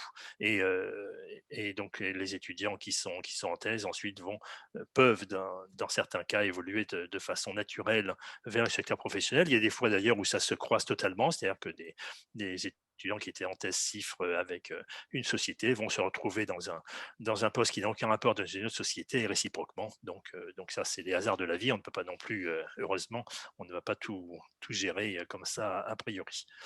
Et donc, j'avais marqué la césure tout simplement parce que, vu mon âge, j'ai fait ce qu'on appelait, il fallait faire le service militaire quand j'ai terminé mes études. Et donc, je suis rentré au CNRS très vite. C'était des temps qui étaient extrêmement favorables. Et donc, je suis parti, au lieu de faire un service militaire, je suis parti dans ce qu'on appelait la coopération technique. Donc, je suis parti au Mexique. prospecter l'uranium dans les déserts du nord du Mexique. Et c'est pour dire que donc ça, maintenant, ça n'existe plus. Il n'y a plus de service national, il n'y a plus de coopération technique, mais les césures, ça existe. Et très souvent, les étudiants se posent des questions sur les césures. Et c'est pour dire que la césure, enfin, en tout cas pour moi, ça a été extrêmement favorable de faire quelque chose qui n'a absolument aucun rapport avec ce que je faisais. Évidemment, pendant 2 ans, je n'ai pas publié. Donc, c'est vrai que c'est un handicap certain. Mais in fine, sur la vie, vous le récupérez sans aucun problème parce que ça vous amène un enrichissement qui est vraiment unique. Donc, de partir en césure, enfin, il ne faut pas imaginer que c'est la mort. Ça peut être aussi extrêmement positif pour rebondir et repartir après dans d'autres directions. Voilà, donc je ne vais pas non plus trop insister. Donc je termine parce que je suis minéralogiste, donc j'aime bien les minéraux. On a la chance à Jussieu, on a une collection de minéralogie qui est absolument spectaculaire. Donc là, je pense évidemment que l'ensemble des doctorants et des étudiants de master y sont allés déjà pour se rincer les yeux, et puis pour observer les phénomènes physiques qui sont extrêmement intéressants.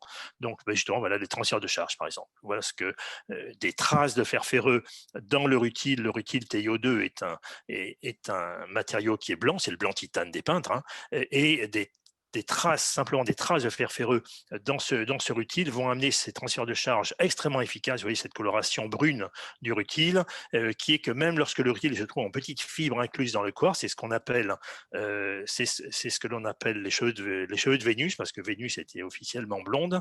Vous avez une absorption de la lumière, justement, même sur des sections qui sont vraiment microniques. Et puis, vous allez avoir des transferts de charge. Voilà ce qui se passe.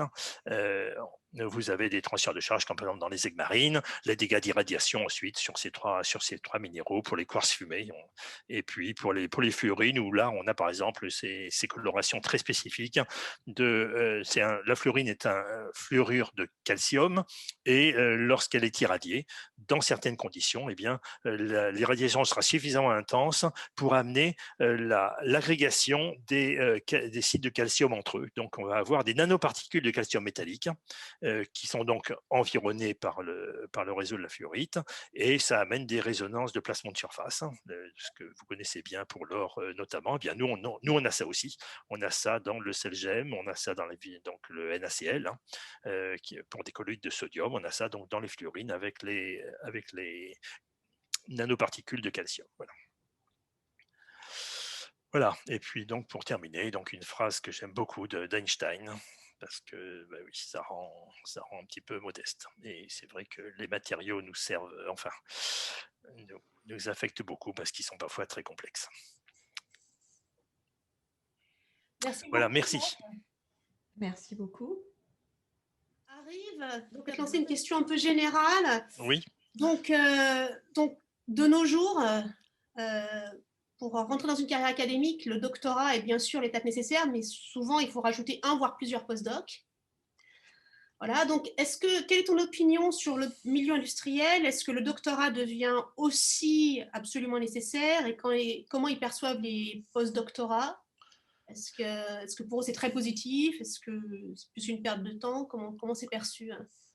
C'est-à-dire, c'est évidemment impossible à répondre dans l'absolu, parce que il n'y a pas une société, il n'y a pas une entreprise. Il y a effectivement des entreprises probablement de taille plus modeste qui ne se verront jamais embaucher un doctorant parce qu'ils ne pourront pas lui donner d'activités où il n'y a pas de blocage suffisamment important pour que l'on ait vraiment besoin d'un doctorant. En revanche, la plupart des grands groupes industriels ont des activités R&D qui sont très pointues. Ils sont en général impliqués dans des associations internationales, dans des sociétés multinationales avec des échanges permanents. Et ce qu'il faut vraiment réaliser, c'est que donc un ingénieur formé en France, eh bien, il sera peut-être amené, et on en connaît énormément, qui a continué ensuite aux États-Unis, au Canada ou en Australie. Il est évident que s'il n'y a pas de thèse, c'est fini. Enfin, c'est même pas envisageable, vu que la formation par la recherche, c'est pour tout le monde, c'est dans le monde anglo-saxon notamment, c'est le b.a.-ba pour rentrer notamment dans des carrières intéressantes dans l'industrie. Donc Donc, la thèse, ça ne se discute pas. Après, le problème pour moi, ce que j'ai vu très souvent, c'est qu'il pouvait être ressenti par le partenaire industriel qu'on venait les voir parce qu'on était un peu en échec. C'est-à-dire que oui, on a tenté 3 fois le CNRS, on a tenté 2 fois des concours à la fac, rien n'a marché. Bon, ben, écoute, on va tenter, je viens vous voir parce que ben, il faut bien continuer, hein. Donc ça, c'est assez mal vu en général parce que tout simplement, très souvent, les carrières de R&D ne sont pas l'intégralité de la carrière, c'est-à-dire que en recherche-développement, ce que l'on aime bien en général, c'est de ne pas avoir un spécialiste qui ne va faire que de la recherche, parce que petit à petit, il risque de se couper du reste du fonctionnement de l'entreprise, et donc on aime bien faire circuler les gens, même si ensuite ils reviennent, par exemple, avec des fonctions de manager en R&D. Donc moi, le conseil, ce serait de réfléchir.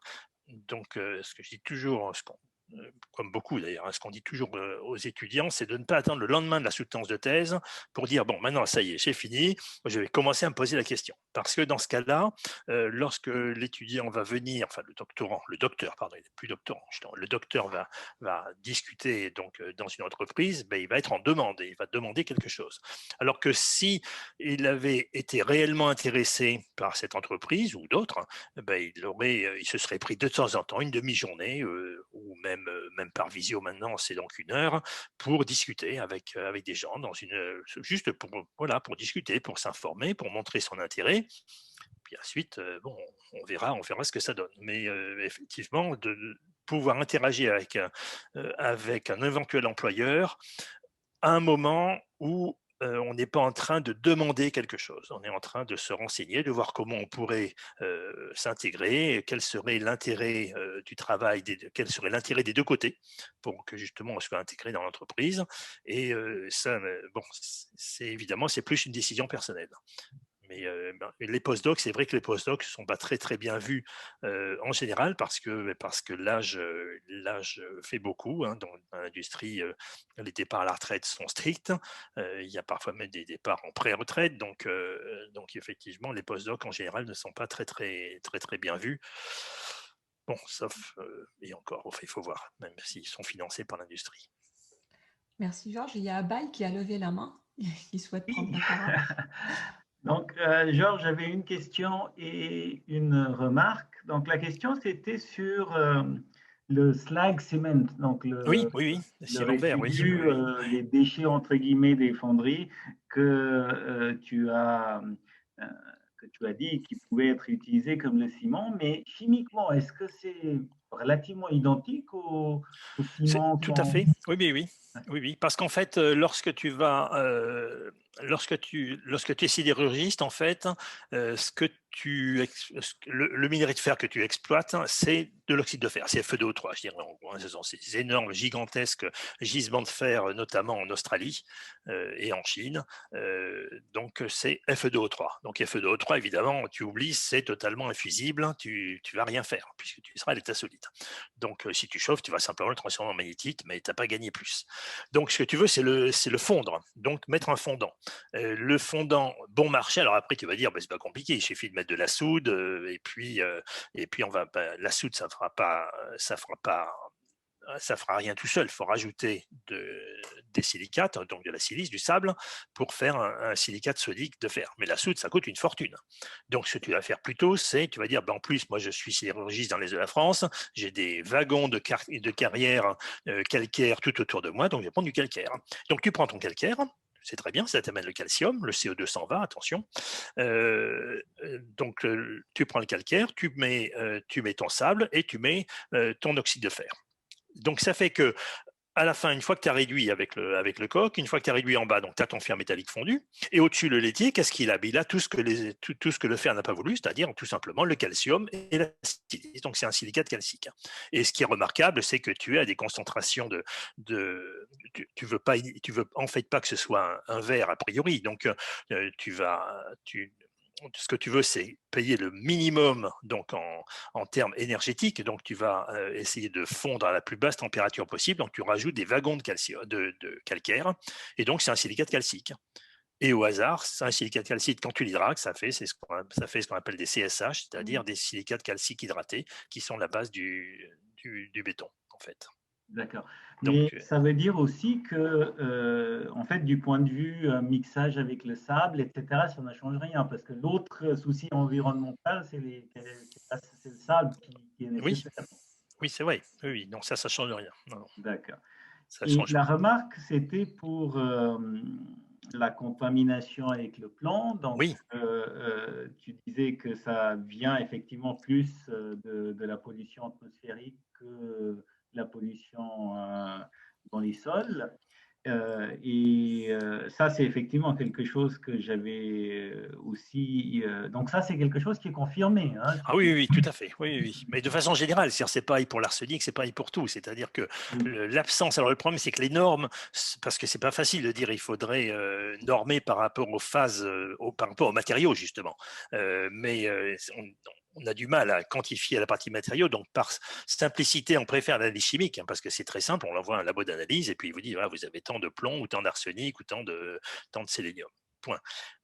Bon, c'est ça le problème, c'est que ce n'est pas réglementaire. Donc l'ennui, c'est qu'il faut un petit peu les deux, parce que le problème, c'est qu'on a tellement de points contaminés. En France, on est à plus de 3000 sites pollués. Donc, si chaque site prend 10 ans, tu vois qu'on en aura vraiment pour très très longtemps. Donc, il faut à tous les niveaux, c'est-à-dire au niveau des agglomérations de communes, au niveau des départements, au niveau des régions, il faut serrer les priorités. Qu'est-ce qu'il faut faire en premier, sachant qu'on ne peut pas tout faire, et à condition qu'il n'y ait plus jamais de pollution, ce qui n'est pas impossible, enfin ce qui n'est pas garanti plutôt. Donc effectivement, il faut un conseil.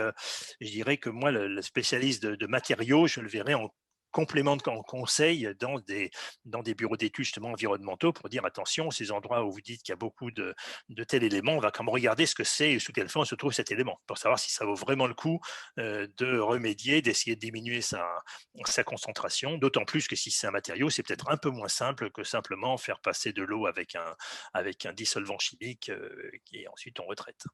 D'accord. Moi, j'avais Merci. une question justement par rapport à ce que Abaï vient de dire. Donc, pour la valorisation des blés du grand bassin parisien, là, des Oui, blés argileux, donc là, les gens essayent de faire des géopolymères. Effectivement, ça passe par une phase de dissolution. Ils rajoutent de la soude. Donc, je viens d'entendre que rajouter de la soude, ce n'était pas au niveau économique terrible. ben, Donc, ça coûte cher, quoi, c'est ça, oui. oui, en fait, l'idée, c'est de diminuer aussi les émissions de CO2. Est-ce que le conseil, ça serait de ce que tu viens de dire, c'est-à-dire de rajouter des cargaisons de carbonate de calcium et Oui, de faire ce processus-là, oui, ça marcherait mieux? oui, c'est moins soluble. C'est l'intérêt des composés sodiques, c'est qu'ils sont très solubles parce que tu es à basse D'accord, température. Donc d'accord, calcique, ce sera difficile. d'accord. Et est-ce qu'il y aurait des phases plutôt prioritaires pour ça? Je veux dire, parce que ça contient différents types de minéraux dedans, dans ces déblais. Enfin, on dit déblais argileux, mais il n'y a pas que des argiles dedans. Est-ce que ça Qui marcherait? viennent, qui viennent d'où, qui sont produits par qui? Bon, c'est les travaux du Grand Bassin parisien. J'ai lu plusieurs articles en fait, et puis il y a plusieurs entreprises qui s'y intéressent à Sur les déchets valoriser. argileux, donc à valoriser les déchets argileux de ces Oui, travaux. oui, d'accord. Bon, Oui, je ne sais pas. c'était une question par rapport à. Ok, merci. Mais je pense que tu as raison. De toute façon, je pense que tu as raison parce qu'on voit ces questions qui deviennent de plus en plus importantes. On voudrait arriver à zéro déchet. Bah oui, Donc, on ne peut plus accepter ce qu'on faisait autrefois, en tout cas. Donc, après, le problème, c'est qu'on a des décennies de retard. C'est des questions qu'on aurait dû se poser bah oui, il y a longtemps. Et d'accord. donc, ça, on sait que petit à petit, de toute façon, sous la contrainte, on va arriver à utiliser ces déchets. Et par rapport à ce que la question de Christelle là, donc en fait, on a quand même dans l'audience deux catégories d'étudiants, donc les masters et les doctorants. Oui, Tous les masters ne font pas une thèse. oui, c'est Et ils vrai. veulent quand Oui, même oui, trouver du travail. Bon, parce que oui. là, la réponse était un peu la thèse, c'est Oui, un peu oui, un oui. passage obligatoire Ben, pour, pour la pour- R&D, disons, pour la R&D. Après, dans oui, l'industrie, il n'y a pas que la R&D. Hein. La R&D est quand même très, très minoritaire. L'industrie est quand même essentiellement faite à partir d'ingénieurs et de techniciens. Et lorsqu'on sort d'un master, on est ingénieur. D'accord. Non, Donc, c'est juste voilà. pour ne pas déprimer ceux qui ne sont Non, pas. non, non, non, non, non, non, non, non, non. Ils ne Tout à sont fait. pas finis, quoi. S'ils ne font pas de thèse, Non, non, non, c'est vrai. Tu as tout à fait raison de dire ça. Je me suis laissé entraîner par mon expérience personnelle. C'est-à-dire que étant chercheur dans un labo CNRS, c'est vrai que mes relations avec l'industrie sont davantage au niveau de la recherche-développement oui, qu'au niveau de l'entretien du process qui est la base d'existence de la société, pour lesquels je ne suis pas formé, j'y connais rien, parce que c'est davantage du génie des procédés. Et autour de ça, effectivement, ils auront des besoins très spécifiques de personnes qui sont formées, par exemple, dans le domaine des matériaux. Alors, mmh, même sans avoir de thèse, mais qui ont toutes les connaissances de base et qui maîtrisent les outils au sens large, évidemment, de la science des matériaux. Mais alors, pour les étudiants de master, c'est encore plus urgent, effectivement, de dire, ben, enfin, discuter avec vos enseignants pour voir quelles sont les sociétés qui sont en interface avec vous. On est fin janvier. Même dans les circonstances actuelles, on peut discuter. On peut toujours discuter, de toute façon. Donc, tout simplement parce que maintenant, la visio, tout le monde en a. Il y a quelques bah années, oui. ça faisait bondir, mais là, maintenant, c'est la norme pour discuter. Donc, il n'y a plus aucune raison qu'un étudiant en master qui serait intéressé, par exemple, enfin, j'en sais rien, par un domaine des matériaux, c'est pas mon, c'est effectivement à lui de se trouver comment, par rapport à ses goûts et par rapport à sa formation, comment est-ce qu'il pourrait se trouver bien dans un secteur professionnel. Et là, effectivement, il va pouvoir les contacter. Alors, il y a les industries, et puis après, il y a les, les sociétés qui rassemblent le secteur industriel. Par exemple, pour nous, dans le domaine des matériaux naturels, c'est-à-dire tout ce qui est extrait, donc tu parlais par exemple des argiles pour le Grand Paris, etc. C'est ce qu'on appelle la Société de l'industrie minérale, qui rassemble plusieurs centaines de sociétés privées Mmh. et qui a ainsi une vision d'ensemble des besoins de ce domaine-là, au niveau extractif, au niveau traitement. Donc ça existe, je pense, dans la plupart des secteurs des matériaux, et donc les étudiants curieux vont justement profiter, contacter, se faire conseiller pour ensuite contacter in fine quelques entreprises. Mais surtout, l'urgence, c'est de ne pas attendre d'avoir le diplôme pour dire après je m'en occupe, parce que ça montre que finalement c'était pas si important que ça de de contacter. Alors que lorsqu'on Co- met les priorités au bon moment, c'est-à-dire voilà, on va avoir bientôt un diplôme, et ce diplôme, il faut qu'il serve, hein. Et donc je m'en occupe maintenant. mmh. On avait une question de Zoé, mais juste avant ça, Georges, avant que tu enlèves ta présentation, on avait l'impression que tu avais presque plus de batterie. Je sais pas. Oui, oui, oui, oui, ça y est, je viens de rebrancher. Parfait. Oui, oui, oui, merci, merci. Oui, Ouais, juste une petite question, si le temps nous le permet. Oui, Je m'intéresse aux composites et notamment, vous avez parlé de la fibre de verre. oui, Et si je compare les fibres de verre aux fibres de carbone dans les composites à matrice organique, il y a pléthore de fibres de carbone avec énormément de développement dans la fibre de carbone, qui est nettement plus chère et plus performante. Et sur les fibres de verre, on a quelques nuances, la fibre E, R ou oui, c'est vrai, D, oui, oui, oui. et beaucoup moins. Est-ce qu'à votre connaissance, il y a du travail et des développements sur ce domaine-là pour améliorer les propriétés de ces types de fibres qui sont beaucoup moins chères, mais par contre qui se retrouvent à être utilisées à des tonnages relativement importants? Ça, c'est ma première question.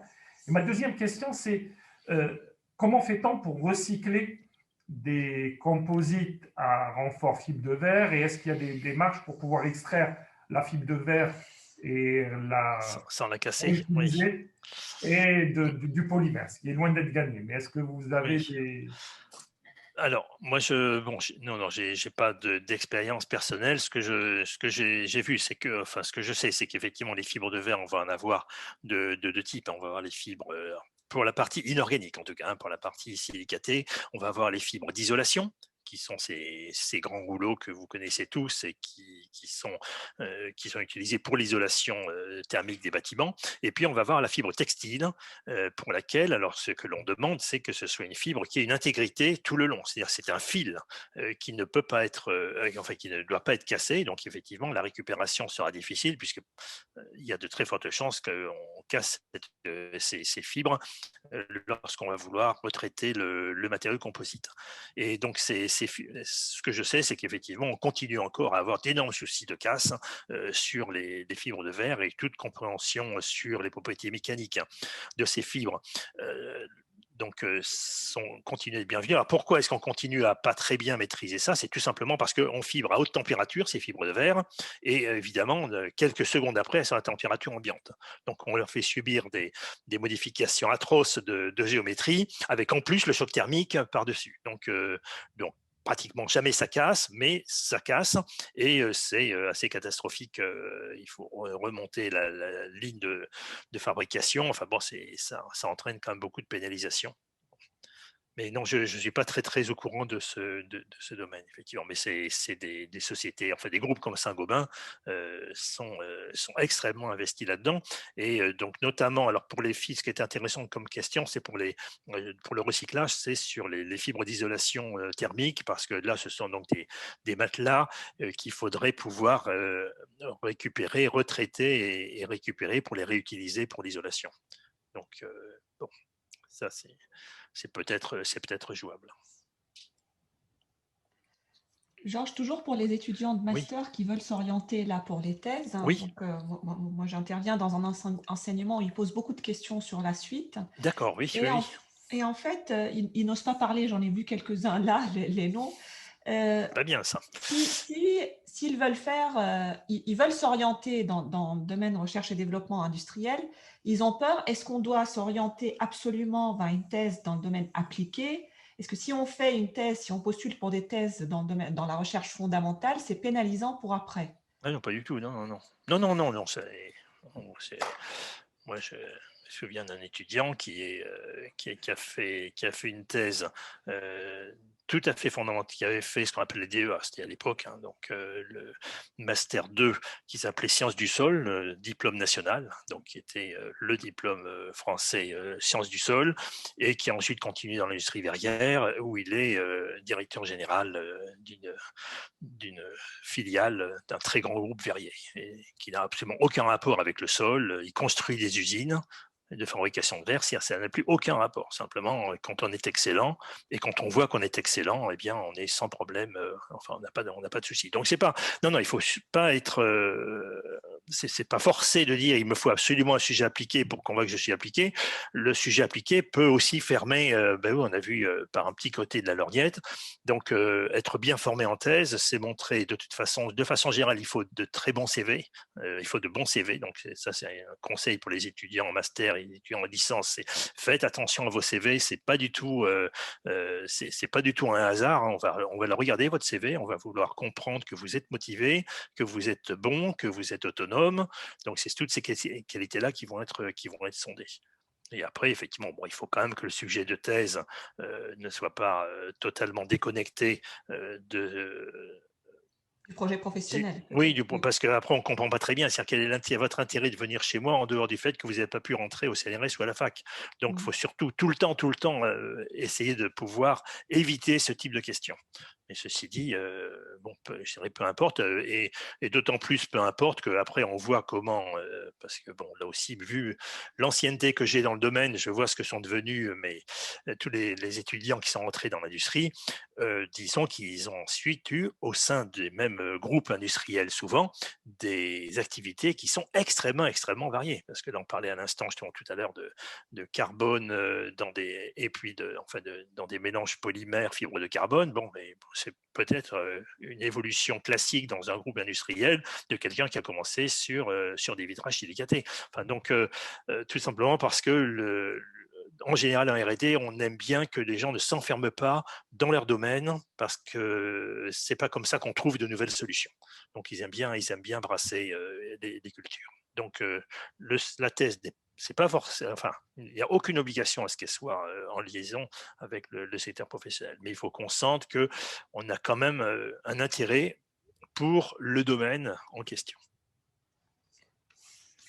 J'avais une question sur les verres nucléaires. Je me demandais parce que je ne connais pas du tout, quels sont les enjeux qui nous restent J'imagine que ça fait déjà longtemps qu'on travaille dessus, donc il y a quand même pas mal de choses qui sont déjà très au point.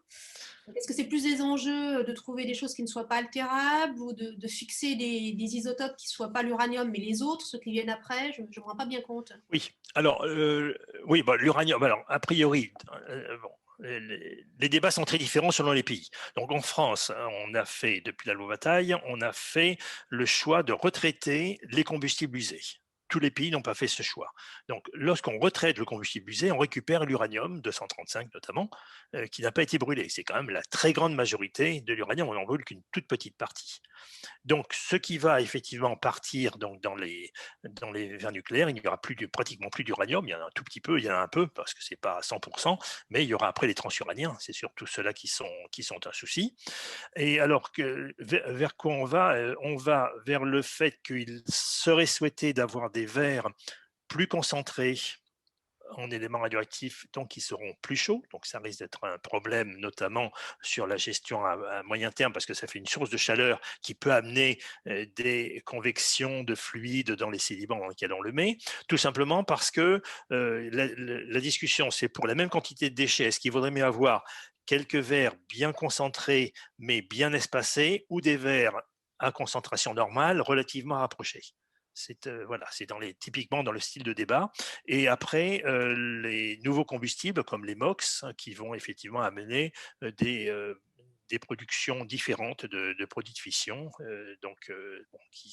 Après, il faut ajuster la composition du verre à ces compositions. D'accord, merci. Alors, une autre. Ah, il y a Abay qui a une question. Oui, donc Georges, tu as parlé des soucis et des préoccupations environnementales, de transition d'énergie, etc. C'est vrai que nous voyons aussi, et c'est une chose qui est réjouissante, que beaucoup d'étudiants aussi se posent ce genre de questions Oui. De plus en plus. Ce que je voulais savoir, c'est... Tu as dit, et on le sait aussi, que tu as eu beaucoup de relations avec les industries et tu continues à les avoir. Est-ce que tu as vu un changement de philosophie, de pensée aussi côté industriel? Est-ce que ces choses sont vraiment devenues une préoccupation pour les industries ou est-ce Oui, que oui, oui. c'est du greenwashing, comme on dit? Bon, alors là aussi, c'est difficile de répondre de façon absolue. Je dirais, il y a deux types d'industriels. Il y a des industriels dont l'avenir va être dans justement l'efficacité énergétique, l'amélioration de l'habitat. Et donc là, on voit un certain nombre de groupes qui seront intéressés et qui sont intéressés et qui développent leur R&D en conséquence. Je vois, par exemple, quand on a racheté le British Plaster, donc le fabricant de plâtre britannique, qui était le leader mondial, donc c'est vrai que cet achat par un groupe français était volontaire de façon à augmenter les productions de BA30 et de toutes ces cloisons à base de plâtre dans les bâtiments pour améliorer l'isolation thermique. Donc là, il n'y a pas de miracle, c'est pas philosophique, hein, c'est simplement que on voit que c'est le marché qui va exploser, la rénovation des bâtiments, la rénovation de l'habitat va de toute façon se faire. Alors, on ne sait pas très bien la durée parce que ça dépend aussi des investissements qui pourront, enfin des aides publiques qui pourraient être consenties. Bon, dans les circonstances actuelles, je pense que tout ça est maintenant totalement en suspens en attendant de voir ce que nous réserve l'avenir. Mais donc ces industriels-là, eux, ils sont évidemment partie prenante puisqu'ils savent que leur avenir sera conditionné à une réussite de l'amélioration de l'habitat notamment. Et puis après, donc les autres industriels, enfin d'autres industriels, eux, vont être concernés par le fait que la réglementation va petit à petit leur imposer j'allais dire pas zéro déchet, mais enfin de réduire les déchets, de réduire les émissions de CO2, de réduire les consommations de matières premières. Enfin bon, donc petit à petit, la réglementation, c'est elle qui fait évoluer l'industrie, effectivement. Merci. Mais donc, ce qui est important, c'est pour ça que j'ai voulu le faire en l'identifiant de ce point de vue-là, ce qui est important, c'est de réaliser que la science des matériaux est aussi partie prenante de la transition écologique. Et ça, c'est un langage, enfin, c'est aussi un message à passer au niveau de Sorbonne Université. Enfin, il y a beaucoup de communautés qui effectivement revendiquent le fait, et avec raison, hein, qu'ils sont effectivement dans des domaines qui sont nécessaires pour la transition écologique. Et nous, en sciences des matériaux, on dit avec force, nous aussi, on est dans des domaines, sans les matériaux, il n'y aura pas de transition écologique.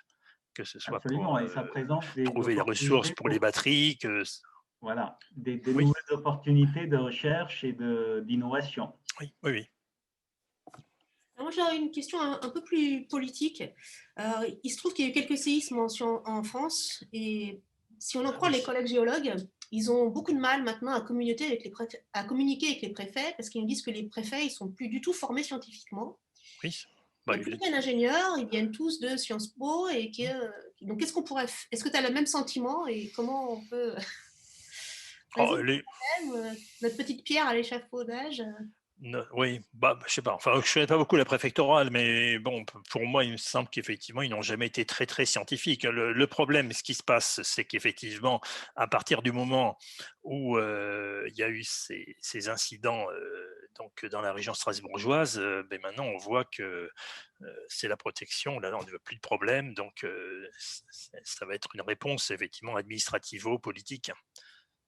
Pour une énergie qui était propre et qui était effectivement très très soutenue, hein, parce que la géothermie, on ne pouvait pas plus propre, plus zéro CO2, plus infini, enfin bon. Et bon, là, je sais pas, effectivement. Moi, je pense que tant qu'on n'aura pas identifié, enfin, à ma connaissance, mais là, je le vois en grand public, hein, je n'y connais rien du tout, c'est tant qu'on n'aura pas compris ce qui s'est passé, c'est-à-dire pourquoi est-ce qu'on a ainsi déclenché ces séismes faibles dans la région de Strasbourg, bon, effectivement, on est un peu coincé, ça arrive très mal, hein, ça arrive extrêmement mal. La filière géothermique était une filière que la France souhaitait vraiment développer. Et donc, c'est vrai que c'est ennuyeux dans le contexte de développement des énergies renouvelables. Merci Georges. Je vais de nouveau rappeler que vous pouvez poser vos questions via le chat ou lever la main, mais il faut allumer la caméra. Donc voilà, n'hésitez pas. Hein, c'est vraiment, il n'y a pas de mauvaises ou de bonnes questions. Donc allez-y, lancez-vous. Et si vous n'osez pas, donc écrivez-nous dans le chat, hein, on le fera pour vous. Donc, en attendant, vous n'avez pas besoin non plus d'allumer la caméra. Vous pouvez juste nous faire signe et on le fera. Vous levez juste la main. Donc, en attendant, concernant la mobilité internationale, donc on a parlé tout à l'heure des gens qui font plusieurs post-docs et qui reviennent, que ça n'intéresse pas forcément les industries. Alors, on regarde quand même souvent dans les CV, que ce soit des étudiants de master, quand on les recrute en thèse, ça fait toujours un plus de partir. Bien sûr, oui. Même pour le recrutement par ailleurs, quand on voit une mobilité dans un CV, on dit « Ah ben, il est allé voir ailleurs, c'est bien, c'est… » Voilà. Donc, je voulais juste revenir sur ce point. Alors, ça, c'est un point très important. Alors, la procédure est lourde, mais bon, les thèses en co-tutelle peuvent être une bénédiction. Parce que, alors, c'est très lourd, il faut des étudiants qui sont très volontaires, parce qu'évidemment, il va falloir satisfaire aux obligations des deux côtés. Donc, bon, nous, on a eu ça avec Mathieu Chassé, effectivement, thèse en co-tutelle avec Sydney. C'est pas très commode. Bon, il l'a fait. Ça a été difficile pour lui, mais c'est vrai que c'est quand même c'était extrêmement profitable. C'est vrai que sur un CV, c'est sûr que ça marque beaucoup. Même tous ces jours, on voit des stages. Alors, dans l'industrie cette fois-ci, mais des stages dans les pays comme l'Australie ou le Canada, les stages sont payés, donc même lorsqu'on est en master, bon, pas pour un mois évidemment, mais on se décale d'un semestre, on va passer 6 mois avec une compagnie minière au Canada, en Australie notamment, qui sont deux énormes pays miniers. Eh bien, ce sera très très positif personnellement et ce sera très positif aussi sur le CV. C'est pour ça que j'ai parlé des césures. C'est qu'effectivement, une césure bien gérée peut être tout à fait positive. Une césure de fuite, non, ça c'est effectivement, ça posera des questions sur l'étudiant en question. Alors, il y a une étudiante Donc, Alexandra qui pose une question. Alors, elle vous remercie pour la présentation.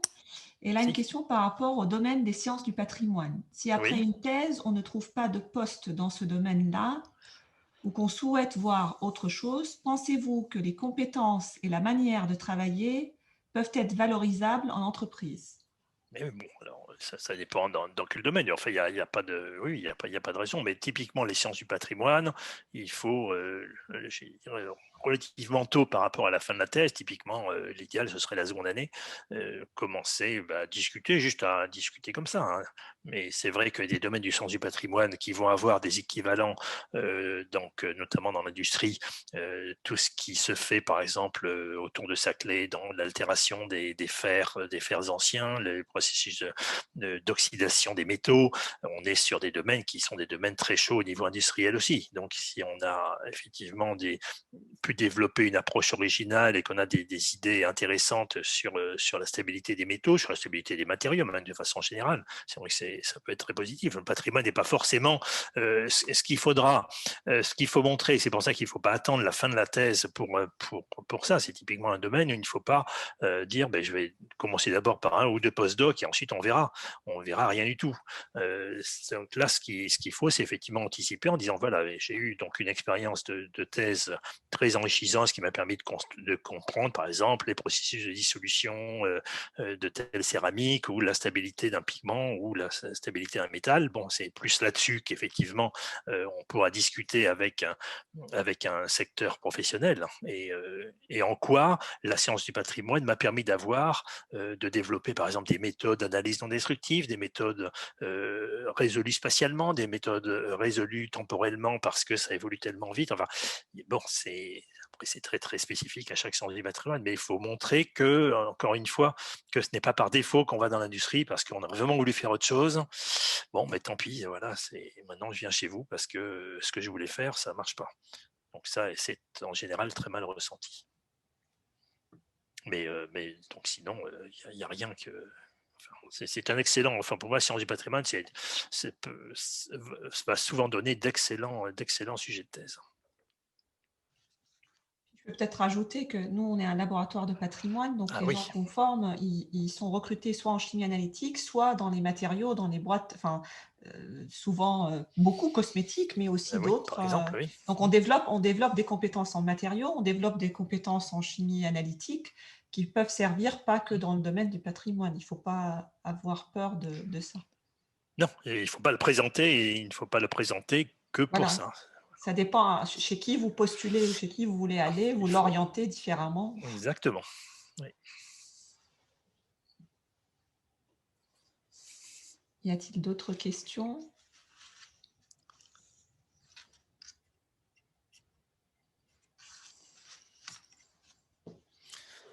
Eh bien, je pense qu'on a fait un peu le tour de plusieurs domaines, que ça soit scientifique ou au niveau formation, je dirais, et puis poursuite des études, de recrutement dans le privé, dans le public, de mobilité.